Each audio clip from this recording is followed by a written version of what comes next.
નમસ્કાર દર્શક મિત્રો, પાટવી ગુજરાતી ન્યૂઝમાં આપનું હાર્દિક સ્વાગત છે। જંબુસર તાલુકાના કહાનવા ગામ પંચાયત દ્વારા ગામની પાછળ વર્ષોથી પડી રહેલ ખુલ્લી જગ્યામાં કેટલાક લોકોએ દબાણ કરી જગ્યાને રોકી લેવામાં આવી હતી। આ જગ્યાને આજે કહાનવા ગ્રામ પંચાયતના સરપંચ રાકેશ પટેલ દ્વારા બોડીના સભ્યો ભેગા મળીને જીસીબી મશીન દ્વારા દબાણ હટાવવાની કામગીરી હાથ ધરવામાં આવી હતી।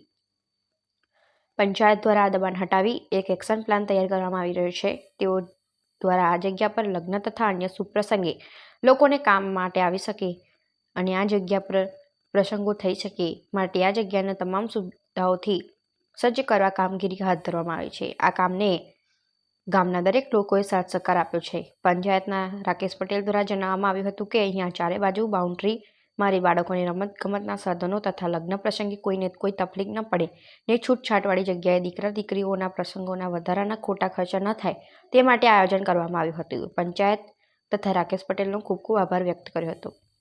પાટવી ગુજરાતી ન્યૂઝ ભરૂચ જિલ્લા ક્રાઇમ રિપોર્ટર નગીમભાઈ પરમાર સાથે સહતંત્રી મનુભાઈ ગોહિલ।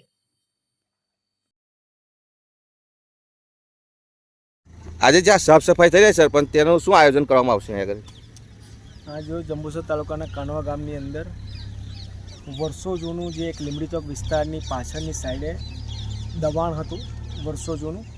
હવે દબાણ હટાવવાનો અમારો ઉદ્દેશ્ય એ છે કે ગામની અંદર જગ્યા નથી અને ગામના લોકોના વ્યર્થ પૈસા જઈ રહ્યા છે। લોકો બહાર લગ્ન કરવા જાય, ફળિયામાં કરે તો એને પૂરતી જગ્યા ના મળે અને અભાવથી લોકો વાડીઓમાં રાખે, એના કુદરત ખોટા પૈસાનો વ્યર્થ થઈ રહ્યો છે। અને અમારે ગ્રામ પંચાયત પાસે આટલી મોટી વિશાળ જગ્યા છે, વર્ષો જૂની પડી રહેલી છે, તો એનો સદુપયોગ થાય તે હેતુથી આજે અમે જે લોકોનું વર્ષો જૂનું દબાણ હતું એ લોકોને સાથે મળીને હર્ષ ઉલ્લાસ સાથે, એવું બી નથી કે કોઈને દબાણ આપીને, પણ એક ખુશીના માહોલ સાથે અમે આજે આ બધું દબાણ હટાવેલું છે। અને આની અંદર આયોજન એવું છે કે અમે અત્યારે હટાવીને પછી ત્યાં વોલ નાખીશું અને જે અત્યારે આ પાછળની સાઈડ તમે દેખાઈ રહ્યું છે કે જે ચોમાસાની અંદર બી કેરકેર સમાના પાણી ભરાય છે, તો એનું બી એક આયોજન અમે એવી રીતના મૂકેલું છે કે ચાર્જ બોર બનાવવાનું છે કે જે પાણી ભરાય એ પાણી અંદર જમીનમાં જાય તો શુદ્ધિકરણ પાણીમાં મળે અને લોકોને સારું પાણી મળે અને વરસાદનું પાણી અહીંયા ભરાય નહીં।